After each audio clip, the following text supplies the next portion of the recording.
Welcome, friends, it's the Movie Film Podcast. The Movie Film Podcast, enjoy the show. Zachy and Brian are talking about movies. Movie Film Podcast on the radio.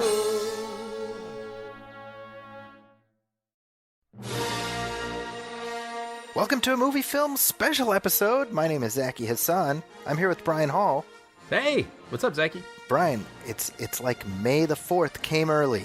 I know. How long have we been talking about when are we going to get a title and a trailer? And here we are. As long as we have needed to fill time on the regular show. Yes. That's how long we've been there. Yeah. Just playing that thread out. Yeah, our show would be 30 minutes if not for just trying to vamp while filling Star Wars news.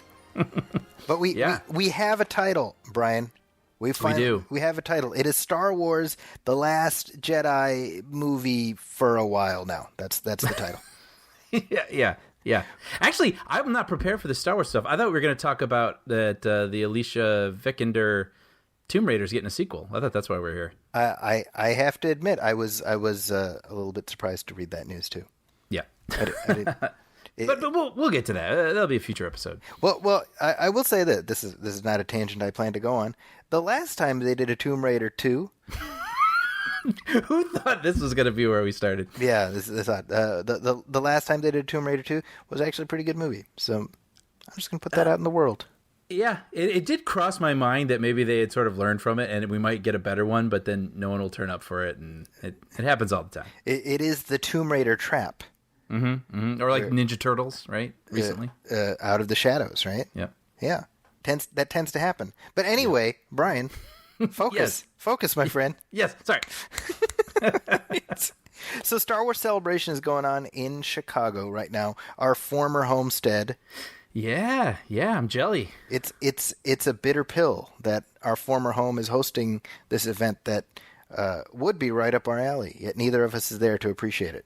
I know. And I went to Anaheim a couple years ago for this, and it was a blast. So I can only imagine how much fun they're having out there. So Star Wars Celebration is something that started before the sale, right before the Disney sale, right? Right. I think so. Yeah, I think it's been going on a little while. It's been going on for a while. I mean, it's like Lollapalooza for Star Wars fans. Yeah, the way I described it, it's Comic-Con, except every single thing is Star Wars related. Okay. You got like the booths, and you got artists, and you got all the cool giant ships set up in the like a convention center, and then you have panels in a large room, and it's very similar. See, I'm trying to. It's like the Comic-Con of Comic-Con. It's like where the nerds of Comic-Con make it's like we're like degrees of of separation of like it's like Inception. Yes. It's like nerddom within nerddom within nerddom.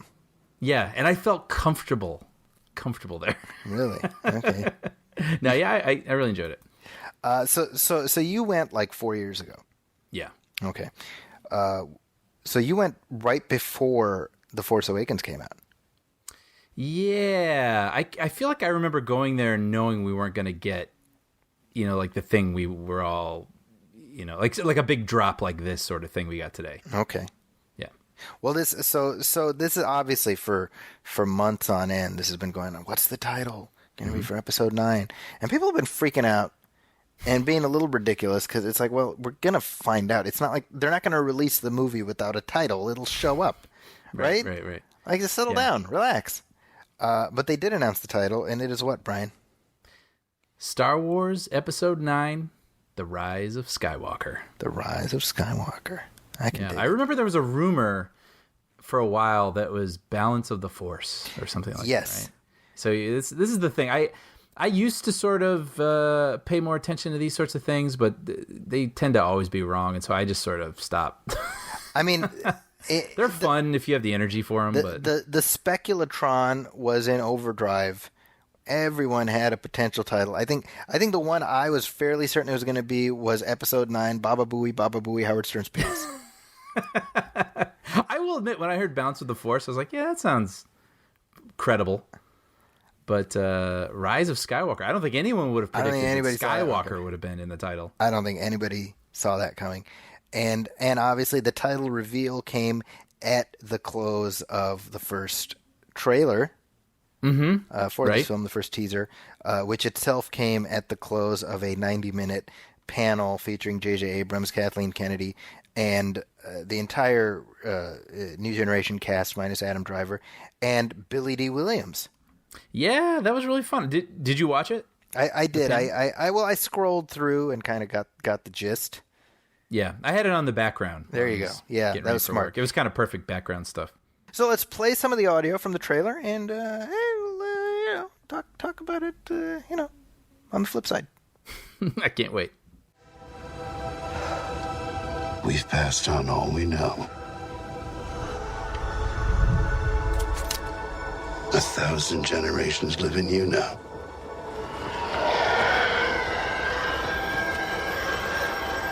But this is your fight.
Always be with you. No one's ever really gone.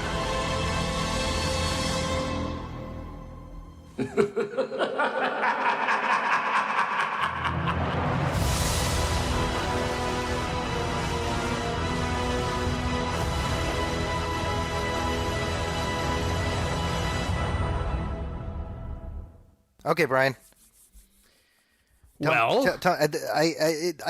want to hear what you thought of this. What was your experience? Describe your day. Describe the lead up to your day as you went into this trailer, and then tell me your state of mind coming out of this trailer. I want the full package. If you honestly want that, and everyone truly wants a peek into how my day started right before this trailer, I ran out of cereal, but I had plenty of milk left in my fridge, and thought, oh no. That is. I have to get more cereal. That is true. That was the thought I had before I saw the trailer this morning. And I got to be honest, that what you just said, it kind of gave me hives a little bit, because that's a terrifying conundrum to be presented with. But then I'm gonna get more cereal, then I'll run out of milk. Anyway, so I watched this panel, like I was saying, in the background as I was kind of getting ready for work, and then the trailer came, and I have to admit, I mean, there's even Mark Hamill recently was talking about Star Wars fatigue. He was sort of sensing it and thinking people were feeling this. And I wouldn't say I have fatigue for it, because I am looking forward to the next film, but it's just been so much discussion and like vitriol thrown in the mix and just sort of an oversaturation and whatever. So Star Wars, unfortunately, the build up to this trailer feels different than the build up to Force Awakens, right? Where Force Awakens was sort of like the world collectively hushed for a moment and enjoyed something together. And I remember, I'll never forget the day that it came out. I mean, it was like everybody, it was what was on everybody's minds, and at work, people wearing Star Wars shirts, and it was such a cool thing. So I have to admit, I have a little bit of, not an exhaustion from the series itself, but just from the subject a little bit, just even reading about it online and whatnot, and people's sort of attitudes. But then the moment when the screen went dark and the trailer started, I was like, it was just me. It was just me and the trailer. Isn't that funny? It's so Pavlovian. Oh, but it was also just the anticipation of it. I was like, oh, like I'm ready. This is like the last time, probably for a while, we're going to get new Star Wars. Which to me is still a special thing at the movies. Yes, correct. And we should couch what you're saying by the fact that Bob Iger has said essentially that once Episode 9 comes out, they put a bow on the Skywalker saga, the nine episodes, etc. They plan to take a breather.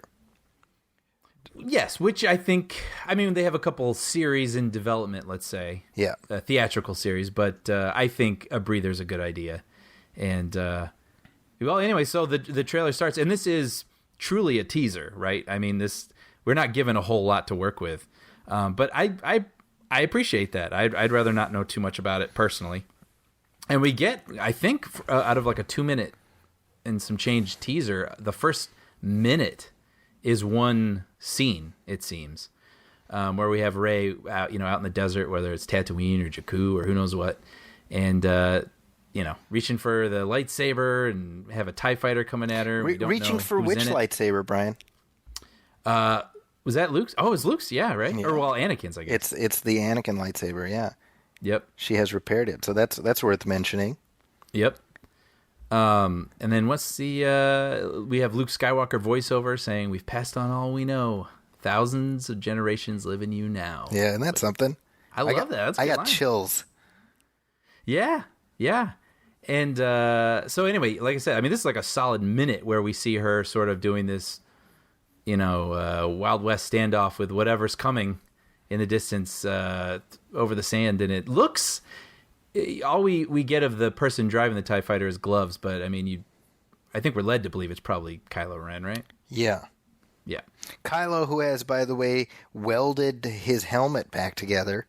I mean, that was like a rumor, right? But now they're like, nope, here you go. Here you go. Make sure you see it in this teaser here. It's very funny to me because I remember when we talked about The Last Jedi, I mentioned specifically the scene where Kylo Ren smashes the helmet, and I was like, that feels like Rian Johnson telling J.J. Abrams something like, hey, here's what I think of, you're trying to do a karaoke version of Star Wars. I'm going to smash this helmet, Right. And then now J.J.'s like, oh yeah? Well, I'm going to have him weld it back together. You know what it reminds me of a little bit? It reminds me of sort of the war between Christians and atheists that was being waged on people's bumpers, where you would have... on people's bumper. That is the best way to put it. Yes. You'd have like the Jesus fish. Like, yes. Right? And then we started seeing the fish with little feet, and it would say Darwin. It's like, what do you think of that? And then you'd have the Jesus fish where it would have a little thing inside where it says like fish don't have legs and God is one or whatever. And then the atheists are like, oh yeah, well here. And then they have like the Darwin fish gunning down the Jesus fish, and then it's just this weird escalation.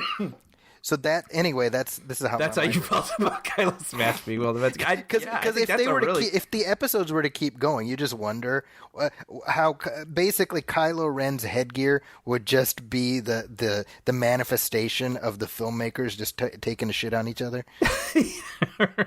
In the next one, he's got like a fruit hat, like Carmen Miranda.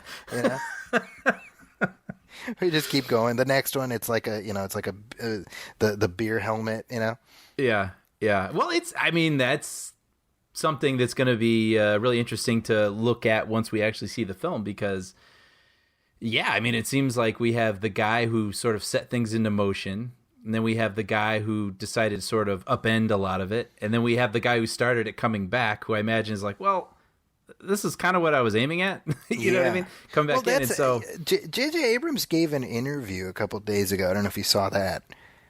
Where I'm not sure. He talked about sort of coming back on and sort of having to adjust based on, he's like, well, we saw things going a certain way, and then Ryan came on, and, we have to make a sequel to Ryan's movie, so that meant changing some of our ideas.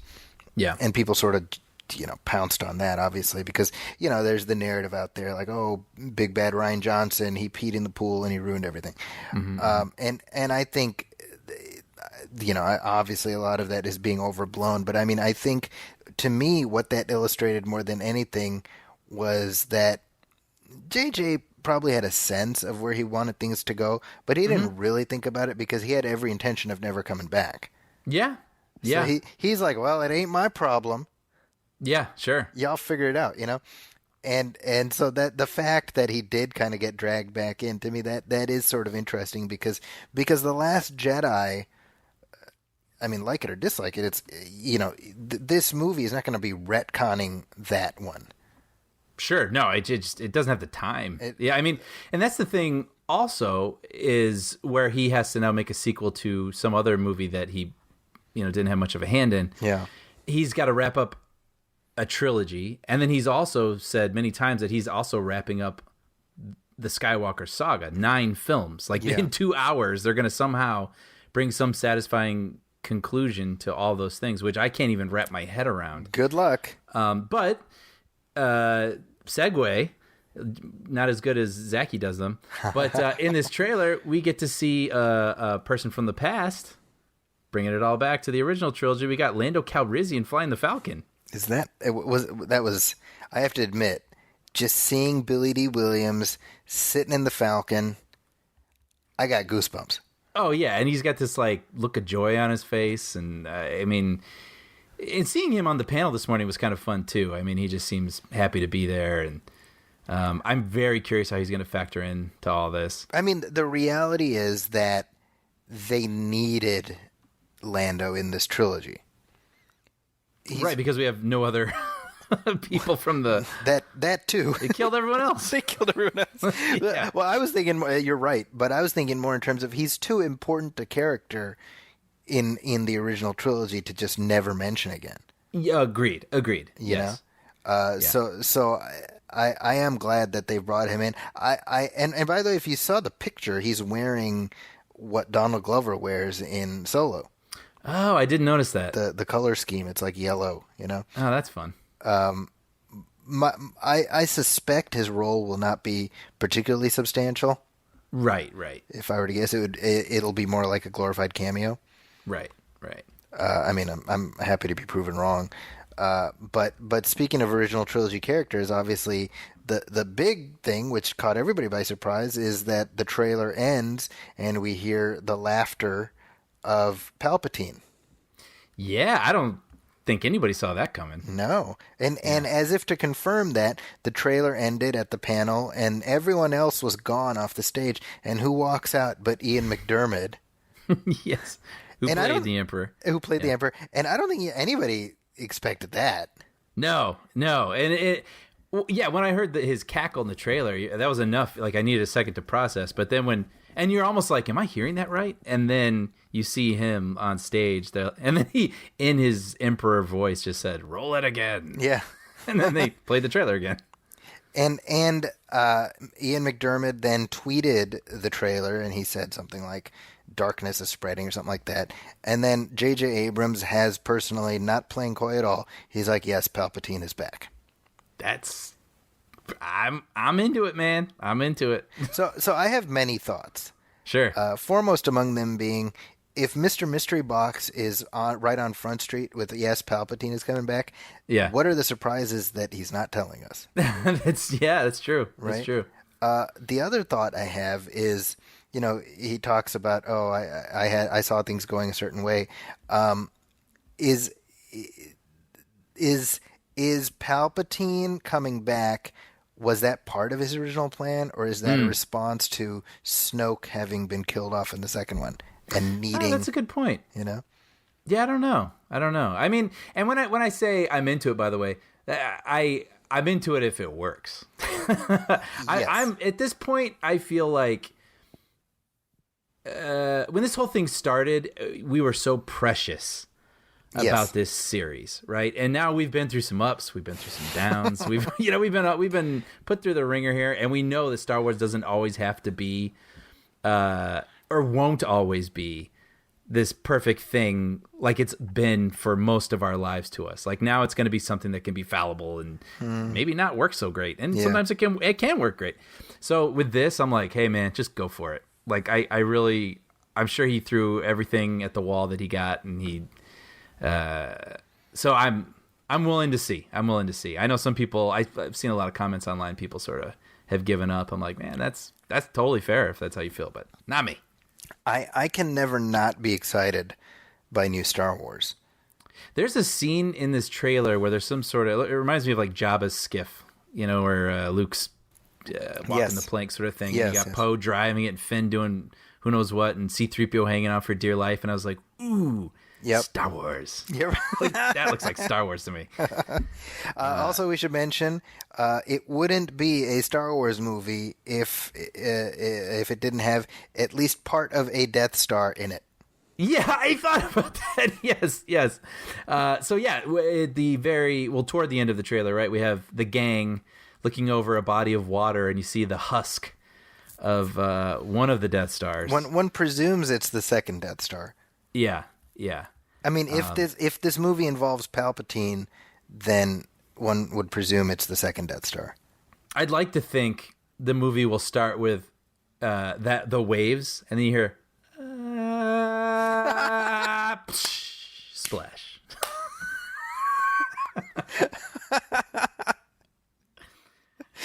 That's like the Seth MacFarlane Emperor from Robot Chicken. Yeah, right. Now one presumes that is the planet of Endor. Yeah, I didn't know they had an ocean. That's great. Right. Well, I mean, the moon is just a forest, but the planet of yes. Oh, good call. Right. We never saw the planet, so that's true. That's very true. You're right. So this is just images. Now I will say that it looks different from The Force Awakens. The shooting style, the types of shots. It feels like Abrams, just from this like minute and a half, 2 minutes, made some kind of an effort to switch it up visually.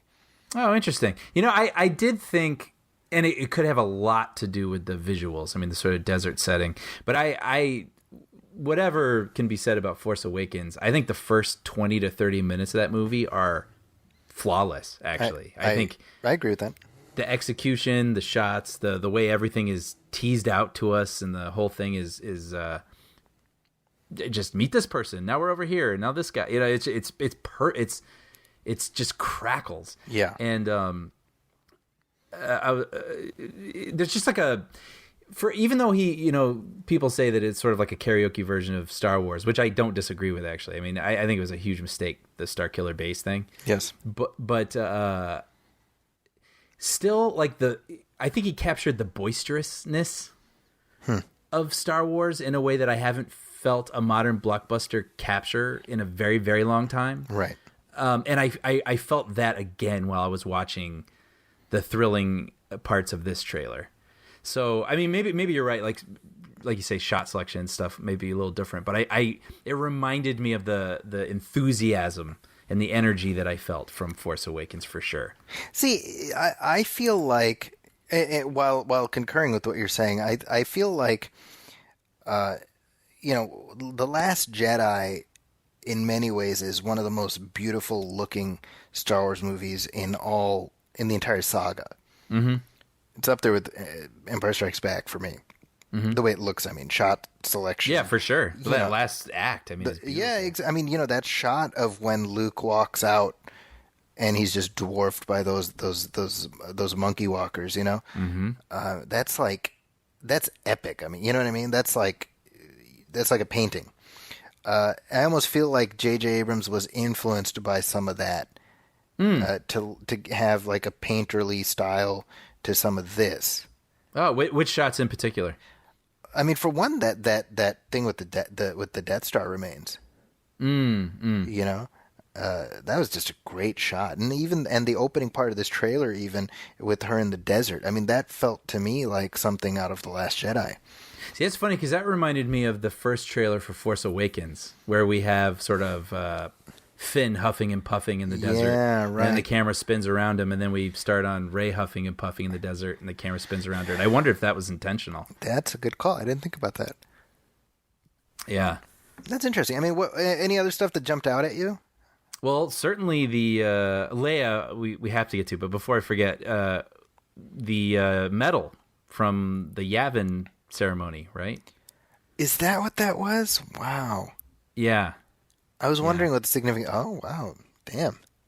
Yeah, pretty cool. And it looks like it could possibly be Leia's hands holding those, or holding that medal. That would make sense. I mean, JJ was talking about in the it's funny, I'm just realizing, I make fun of people who call Zack Snyder Zach. I'm like, he's not your buddy, and now I'm doing that. We can say JJ? Yeah. Oh, whatever. I'm like, my buddy JJ. It's easier.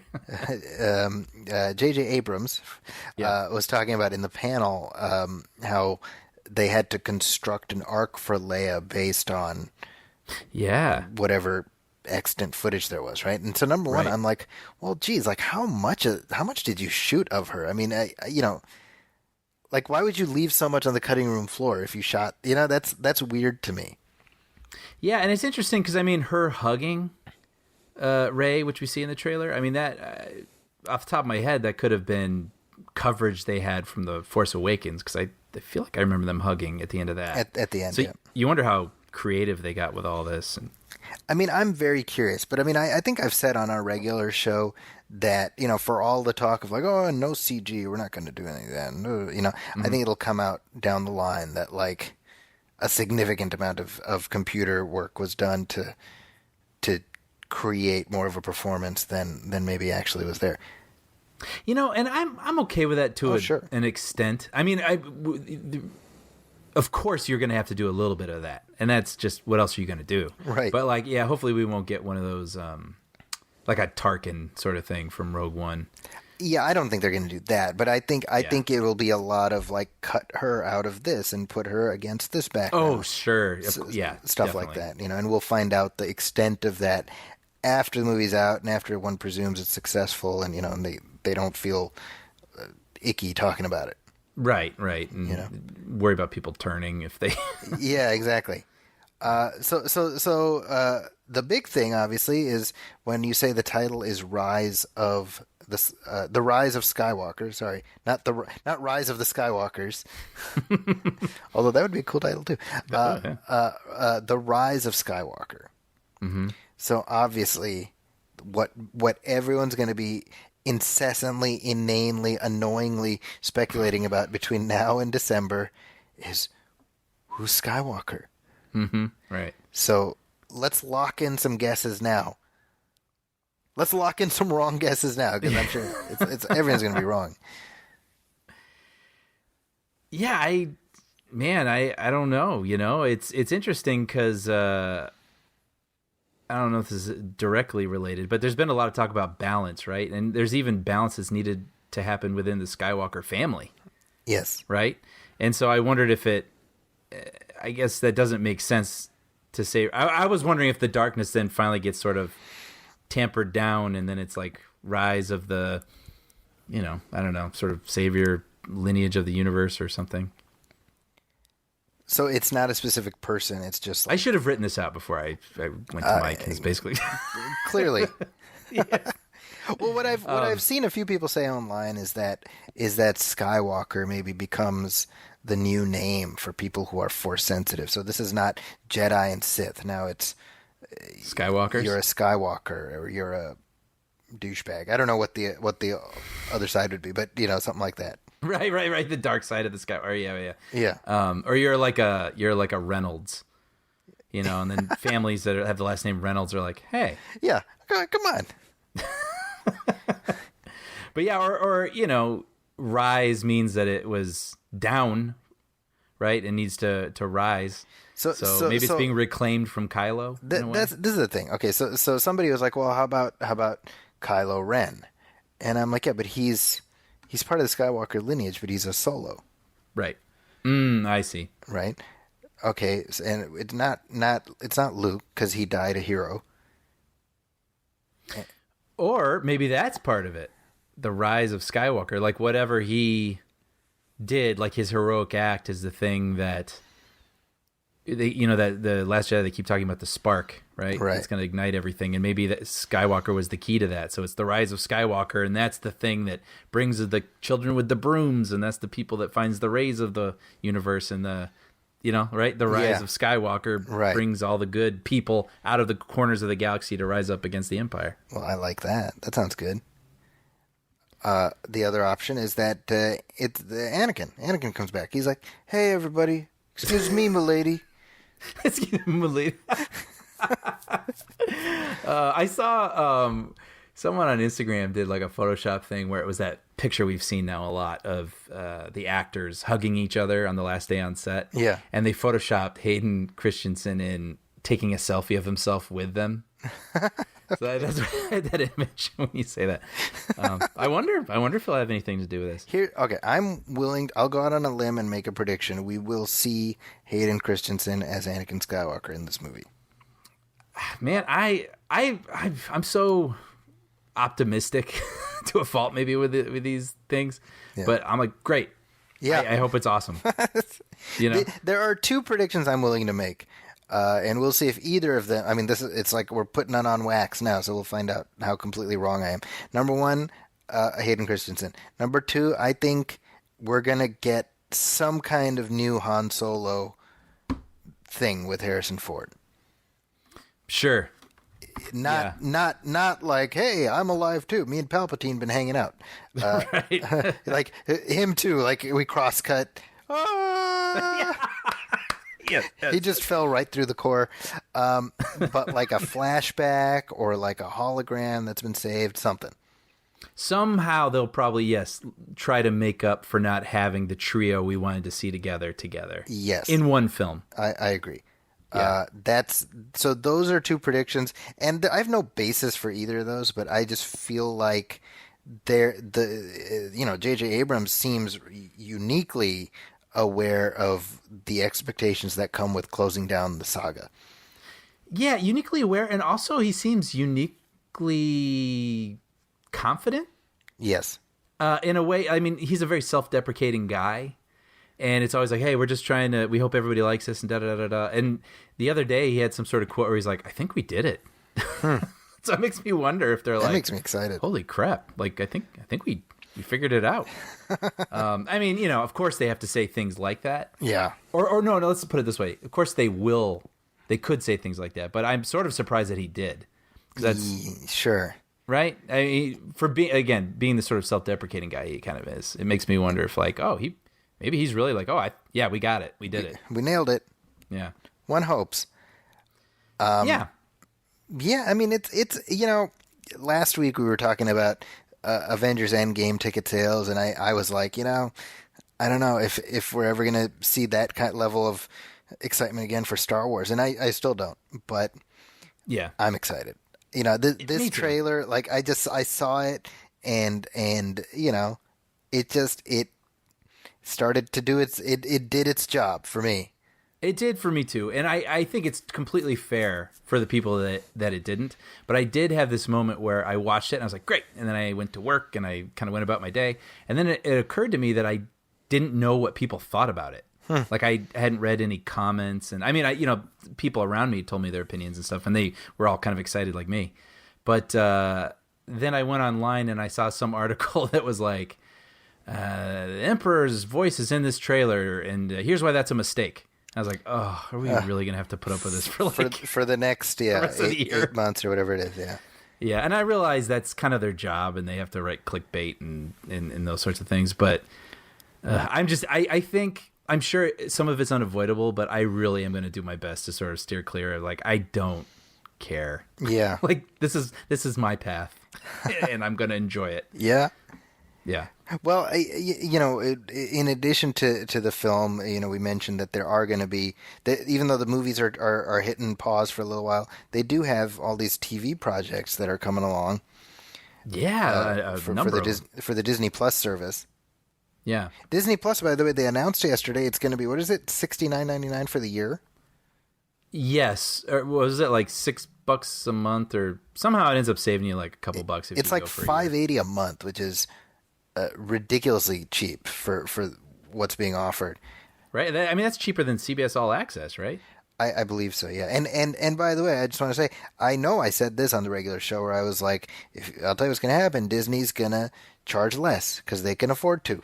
Because they'll make it up in volume. Get everybody locked in, yeah. They'll make it up in volume. And we see it because they announced like a third of their slate, and they got like all these Marvel shows.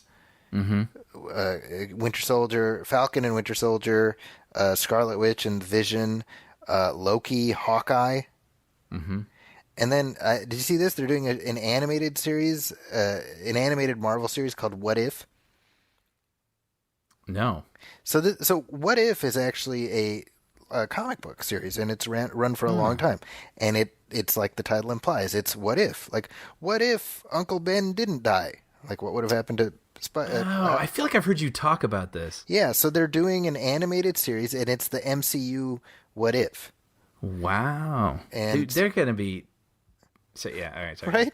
This is insane. And then I also read about Jeff Goldblum's going to have a show. Like, how does the radio work? Like, kind of a thing. And I was like, of course I'm going to watch that. I'm like, I'd pay the $5.83 just for that. Yeah. I mean, think about the best part of Mr. Rogers. It was whenever he would like go to a crayon factory or something, and you learn how crayons were made. And now picture that with Jeff Goldblum. Right? Right? So you're telling me you melt the wax? You melt the the wax into the thing into the. That's gonna be incredible. And then, not to mention all the Disney films and all the. They said every Star Wars film's gonna be there when it launches. Endgame's gonna be on there. I mean, that's crazy. Every season of The Simpsons. Every season of The Simpsons. Yeah. And they're doing a Monsters Inc. Regular series that's gonna have John Goodman and Billy Crystal doing the voices again. Yeah. It's nuts. Yeah. But anyway, Star Wars. Speaking of Star Wars. Yes. So we have The Mandalorian, which you've already talked about before. They're bringing back The Clone Wars, which I'm pretty sure we've talked about before. And then there's this Cassian Andor series that's a prequel to Rogue One. Right. Starring Diego Luna. And also Alan Tudyk is coming back as K2SO. Mm-hmm. Right? Mm-hmm. And then one presumes that they're going to iron out the details, and this Obi-Wan Kenobi project will end up on Disney Plus. I feel fairly certain about that as well. I would be really happy to see that as a like limited series sort of thing. Yeah, I agree. Yeah, I think that could be pretty cool. And this is all going to be ready for launch, right? These series, November 12th this year. November 12th, yeah. So on the Marvel side, I know that they're going to start with Falcon and Winter Soldier. And then in the next year, they've got like the Loki series and whatever else planned. On the Star Wars side, I mean, everything we've seen about The Mandalorian is very exciting. I think so. I mean, it's got the look from the little we've seen. I mean, it's, I don't know. I mean, can you imagine? Like, you could have even made this up like 20 years ago, hoping for this sort of content. It's kind of amazing. And I mean, with the Marvel things too, I mean, obviously it's not Captain America and Iron Man, but I mean, these are all the actors from the films. It's not like we're getting that sort of like 30 years when we were growing up, you would have gotten this sort of, this movie comes out and then you get the series on ABC that stars, Ricky Schroeder as, Captain America. I was going to say Rick Springfield, but I like your version. Yeah, but exactly right. Like you get the made for TV version. Yeah. And there's like so many examples of that. Like, it's like Stargate, you can't get Kurt Russell, so you get Richard Dean Anderson. Exactly. And you accept that. Like, well, of course you can't get Kurt Russell. Mm-hmm. Mm-hmm. Not to say Richard Dean Anderson is not a goddamn national treasure. I was gonna say the best, Saggy. Yeah. But yeah, so lots of Star Wars content is coming, even as the saga is winding down, and it's gonna be I was gonna say it's gonna be a long wait from now to December, but it's actually not gonna be, because we're gonna have so many other things to talk about between now and then. Yeah, I mean, we've got Endgame coming up and whatever. But I wanted to throw out, by the way, because when we were just now, it made me think, and I can't wait to see more Star Wars, and I can't wait to hear a new John Williams score. Yes. And I really loved the music in the trailer. I didn't mention that, but I thought it was really effective. The last John Williams Star Wars score. Incredible. Just saying that makes me sad. It makes me sad, but it also makes me think there was a long time when I didn't think I would have more than 3 of them. That's also a good point. And then 6 of them. And say what you will about the prequels, but like those are great scores. And yes. Yeah, I don't know. Yeah, it's an audio visual feast. Yes. That we have coming. So yeah, can't be mad about that. It's and whichever way you look at it, it's the end of an era, and that is exciting. I mean, when you think about it, the lead up to Revenge of the Sith was a lot of like, this is it. This is the the last Star Wars movie. That's it. And then here we are. Like this sequel trilogy, which we were assured would never happen. Now it's almost over. Like, Yep. That's crazy. Yeah. So it's fun. I'm excited. I'm excited. Far more than I expected to be before I saw that trailer. Just being honest. Yeah. Same here. It reminded me that I'm excited. Yeah, that's exactly right. Yeah. Yeah. So I think that's a good place to wrap up this discussion. What do you think? Great. Yeah. Glad we were able to do this. I was ready to talk about it with you. We jumped on Mike on short notice, but we will be back soon with our full-length commentary track for Avengers leading up to the original Avengers. Well, not the original, not the Ralph Fiennes one. Yeah. That comes up so much on this podcast. I gotta just see it. You should watch it. Yeah. You should, just so that's part of your repertoire. Yeah. But we will be talking through the 2012 Joss Whedon directed Avengers soon, and before long we'll be talking about Avengers Endgame. So that's coming up too. Yeah.